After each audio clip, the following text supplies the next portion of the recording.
Susan. I was hoping so badly just to see David's response. If somebody would have said, like, I'm a 6 when I started, I'm a 9 right now. I really was kind of crossing my fingers so I would just go, are you kidding me? I'm dying here. And the other thing I thought is, I probably ought to have you guys tell me what degree of pain you're in now, and then ask you when I'm done 2 hours later. I'm convinced that the index on pain is going to go up, so let's just pass all of the samples out right now. Every 5 minutes, apply it to your brain. And then if the pain just gets too much, just stand up and leave. Just leave. I'm thrilled to be here today. Let's give David a round of applause.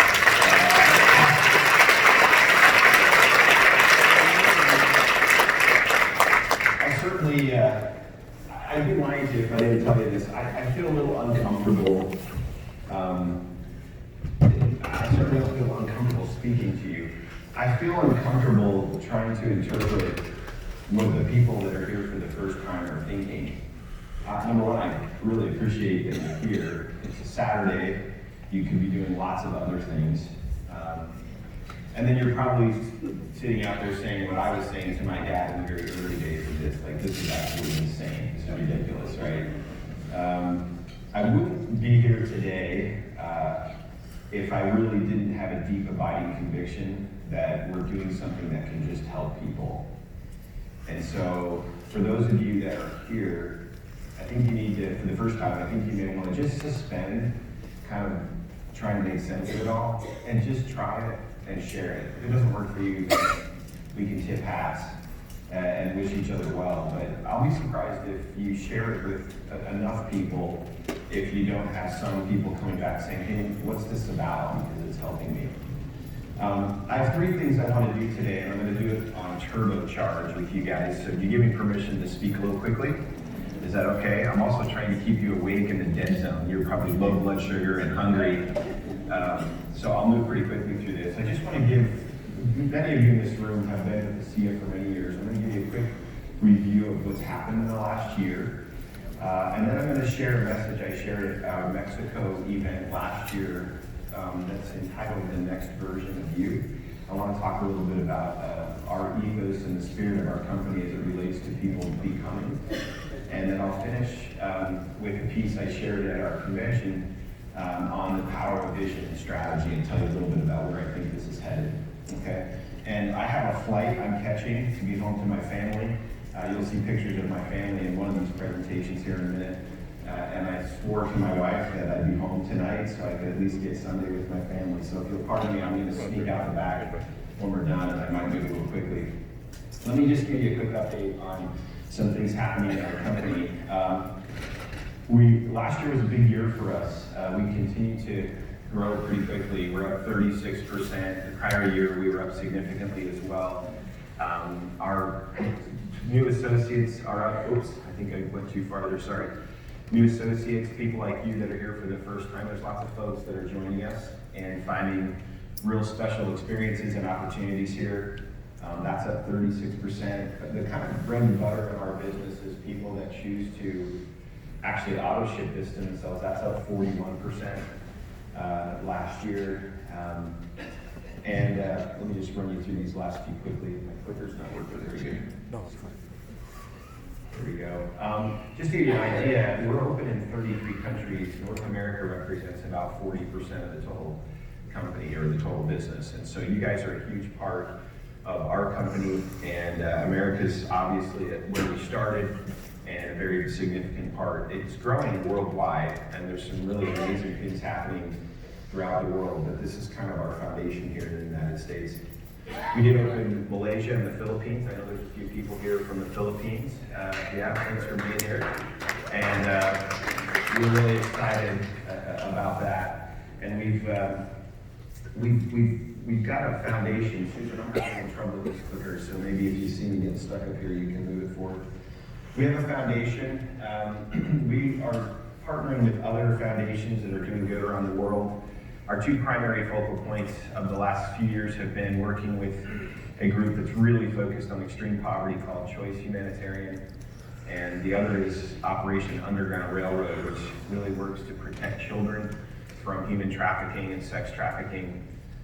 In the last year, we've installed wells throughout Cambodia. We train dogs. This is really interesting. We pay for the training of dogs that can smell out devices that may have child pornography on them. So they actually go sniff out homes where they believe there's things happening, and sometimes the people that are doing these really bad things are hiding devices so they can keep spreading these terrible things. So we train these dogs to be able to smell the chemicals there. Susan, can you go back just one slide for me? Sorry. We've helped in the Philippines earthquakes. We're concerned. We sent relief there recently. We've been sending relief to Australia and the brush fires there. If you'll go forward for me, Susan. And then we host expeditions every year. This year we'll be going to Cambodia to support digging of wells in a certain area. We're building a vocational school in Ecuador. We've been working on that for about 4 or 5 years. And our first classes were held there about 4 or 5 months ago. Several of you in this room have been down there in ditches, digging ditches, and done some amazing work there. And we had an operation of OUR to rescue children from a brick factory in Cambodia recently, which has been something we're proud of. So we take pretty seriously the notion that we're in the world and need to be doing good. Our mission statement as a company is pretty simple. It's to better people's lives and to be a force for good in the world. That's it. If you said, why are you doing this? I would say just to help people. If it works, great. The products work great. And then we're trying to take each year a significant amount of our profits and plunge it back into good causes that are also making the world a better place. So 2019 was a really good year on a number of levels for the company, and it enables us to continue to try to help and do good things. What a cool start to a new decade. It's always exciting to start a new year. It's especially exciting to start a new decade. It just so happens that as a company, we are 10 years old, so this is not only starting a new decade, but our second decade as a company. And these are just a few data points about where we stand. We really do feel like we're in a strong position as a company.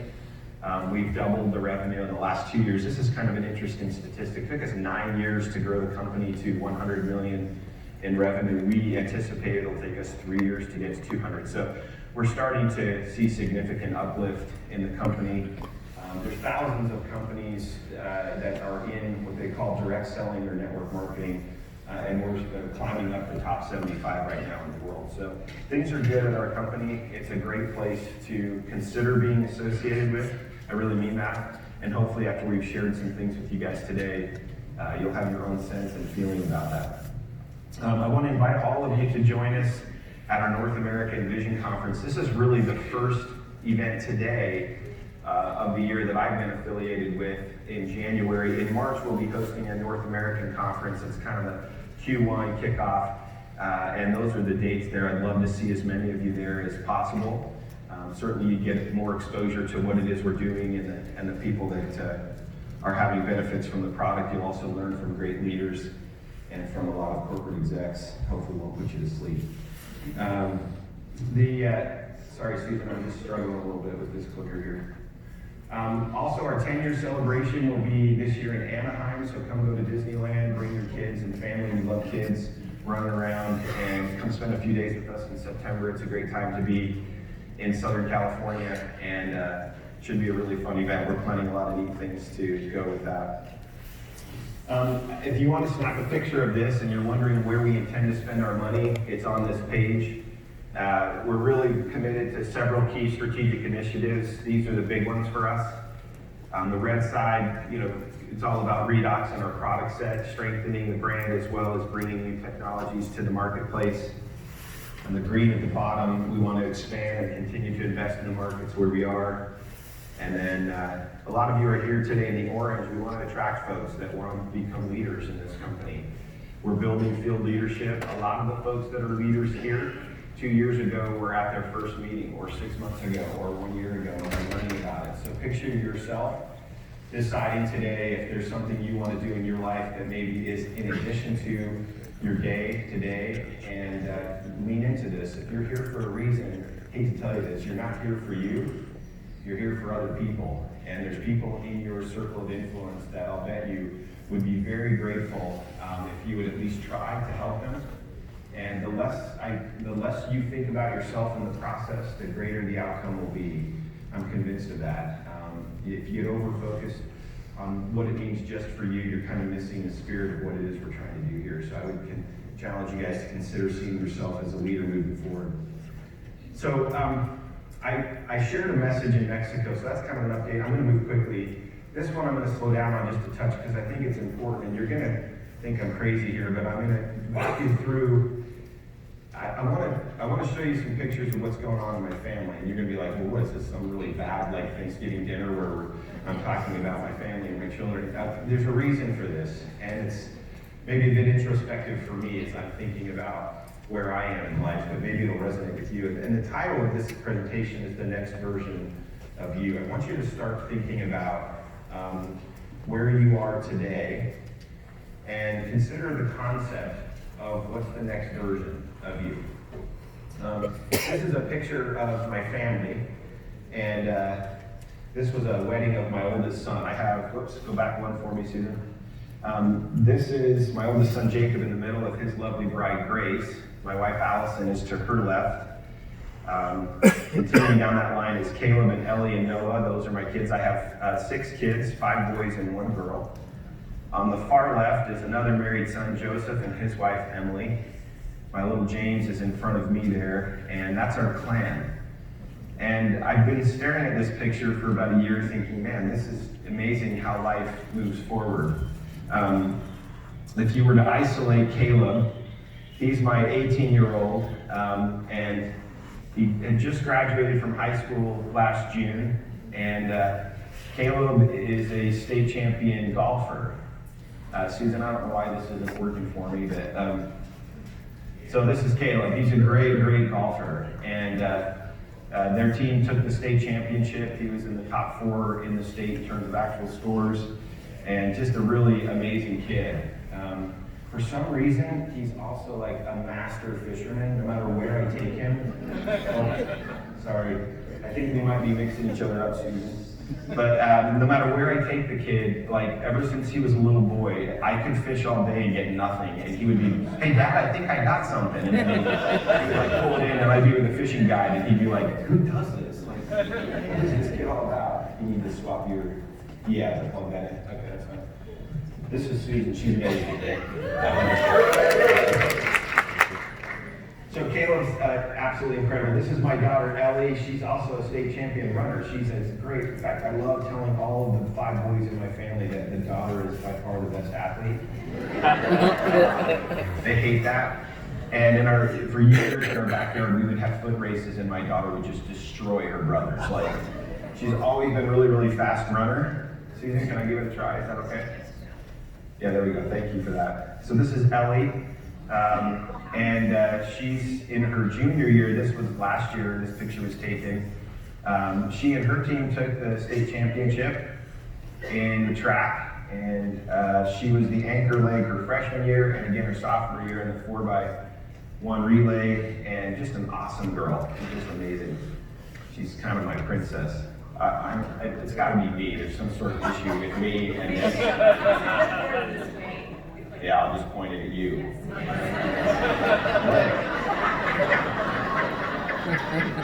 This is kind of a metaphor for my life. Susan helps me with a lot of stuff. So there's my little Ellie. Let's go forward, Susan. And then this is Noah. Noah's my rocker. He's a guitar player in a band, and he's 2 years younger than all the guys in this band, so he's kind of short, but he is an amazing kid. I grew up playing the bass guitar in bands all through high school and college, and he's got the music bug. And he came to me before the school year last year and said, Dad, what would you do for me if I got straight A's? And I said, well, if you get straight A's, I'm never going to tell you to do your homework. That's part of the deal. Like, I don't care. You want to go for it, go for it. You don't, you don't. But no, my mom used to always say, no consequence, no message. So you figure it out. I don't like making their decisions. And I said, if you do it, I'm not going to tell you to do your homework or even ask if it's done. And he goes, okay, then I want to build a computer. Will you help me buy the things to build a computer? He didn't want to buy a computer. He wants to build a computer. which is a problem for me. I'm like, well, I'm not helping with building the computer either. And bless his heart, he walks in to me, Susan, and he shows me this at the end of the school year. He walks in, I didn't one time tell him this, and he lays it down, but it was one of those moments where he's like, I've gotten you so cornered right now. He's like, so I've already spec'd out the computer, let me show you what we're gonna buy. You know, we start laughing about it, and then sure enough, we bought all this stuff, and he and his buddies got together and built this amazing computer. He's amazing, he's an incredible kid, and it's interesting how each of these kids are so different, which is part of my message here. I'm not simply just boring you to tears, although I may be. This is Jacob and Grace that were married. They're big deal now. Susan's sorry, this is driving me mad. Is Clover. Clover's their new world. And next one, sorry, Susan. The dog here. Newlyweds that buy a puppy like this that decides to destroy all things in their home, and then they stop by my house and just drop the dog off to me. And he walks in and like Clover's like going nuts and jumping up on me. He goes, hey, would you mind? And I'm like, I would mind. I would mind. And they've left this little Clover with me, and I've fallen in love with her, and she just eats my whole house. Like, anything I don't want her to touch, she finds. It's unbelievable. She's like one of those dogs we've trained to find devices. She just finds what I don't want her to find, and eats everything in my house. But it's been fun to watch these this new married couple having this dog, and the stress it's placed on their marriage makes me happy. Really happy. Anytime they get to dose of the real world, it makes me happy. And my daughters are amazing. It's really amazing. Okay, here's my Jamers. This guy, James, I call him Jamers.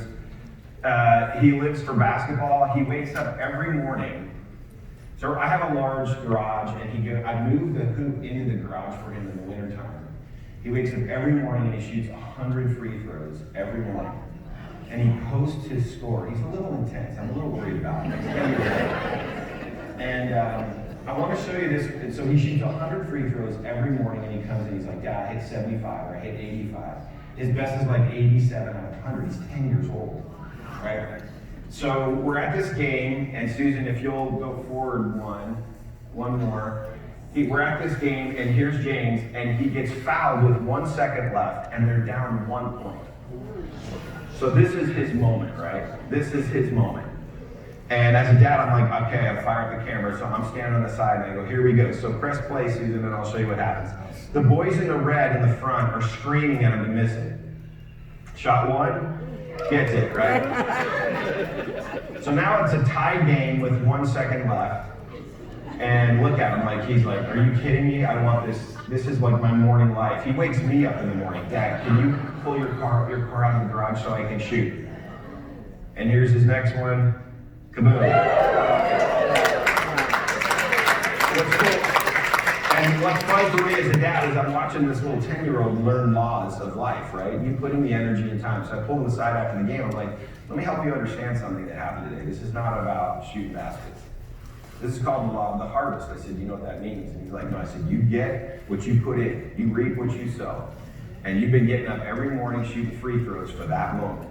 And that's what just happened to your life. And I said, learn from it. Because it applies to school, it applies to work, it applies to marriage, it applies to everything you'll do later in your life. I don't think he heard one thing I said. I think he was just totally jacked about the fact that, I just won the game. And he's like, let me see your phone. Did you video that? Let me see your phone. Like, are you listening to me? He's like, no, I want to see the game. This is Joe and Emily, and the next slide kind of tells my whole new next version of me story, and that's my little guy. Henry Charles Norton, legit. I have the grandpa. By the way, my rank in ASEA is grandpa. Triple diamond grandpa. I'm a single diamond grandpa, single grandson grandpa. But this guy has really wrapped all of our hearts up with so much happiness and joy. And it's been an amazing experience for us as a family, because we still feel kind of young, having a 10-year-old at home, to have a new baby come in by virtue of my son and his wife, by virtue of my daughter-in-law and my son, who did not much. But let me just see. I'm going to try this, Susan. So let me see if this works. Okay, there's Joe and Emily and our little Henry. I have no idea what I've done wrong. This worked for David. Okay, Susan, let's just jam through these. So that's Henry. And I think the reason I wanted to talk to you about this, if you'll go forward for me, Susan, is this was literally the day he was born. He's born just with a midwife, and Emily is very concerned about anything to do with traditional medicine, which is really interesting, right? I mean, she's like, no, we're not doing that. No drugs, I don't want an epidural, we're doing it this way. And I gotta be honest, I was real nervous. Like, well, what if something goes wrong? She goes, it won't, and we'll deal with it. And this little guy came, and I was there shortly thereafter, and I was just like, this is amazing. If you'll move forward, Susan, for me, we'll go through these kind of quick. That was Power Yawn, day of birth. Next one, amazing toes. I said at convention, those look like Chuck Funky's feet. Chuck Funky's our CEO. We travel a lot, and every once in a while I'm like, Chuck, you gotta do something about your feet. In fact, David is a podiatrist. David, help him out with his feet. Do something about his feet. So there's my plan, but if you roll forward, this is kind of what I'm getting at with you guys. This is like 5 years ago. Like you blink, and I got these little rascals running around, and you just blink. And you know, each one of them are in a whole new phase of the next version of themselves, right? Ellie's a good enough track runner that she's getting letters from universities. Maybe she's got a shot to run in college. Caleb, my son that's the golfer, literally last week arrived in Germany for a 2-year mission for my church, which is kind of a faith tradition we have in my church. You go on a mission. So he's out in Germany. I just talked to him 4 days ago. Interesting side note, he was assigned to the hometown of our general manager of Europe, Jörg and Sonia Kirsch. And so they're going to dinner next week in Germany, right? But he's learning a new language, and he's having new experiences. Kind of the next version of him. Unbelievable what's going to happen. I look at James, and he's playing on an elite basketball team in our state, and lots of coaches know who he is, even though it's kind of crazy, by the way. When I was 10 years old, like we were just like playing out in the yard, and now these kids get involved in pretty organized levels, too organized in my opinion, at an early age. But I'm watching each of these kids, and then I'm looking at my wife and I, and we're like, new role, new baseball hats called grandpa, right? And you start going, I wasn't thinking about that. You're gonna get rolled into a new version of yourself, in many ways without your knowing it or doing it, like a baby, but there are so many opportunities to stop and say, so yeah, what is the next version of me? What do I want that to look like and feel like? So I want to take you through a few thoughts on this concept of the next version. And I'm going to use, Susan, if you'll roll forward, I'm going to be pulling from a great book by Bob Goff called Love Does. Really good read. And it is kind of Judeo-Christian. If that loves you, stay away from it. If it doesn't, it's a great read if you want to take a look at where some of these things came from. Not all of it, but some of the thoughts are here, and I like to give credit where it's appropriately due.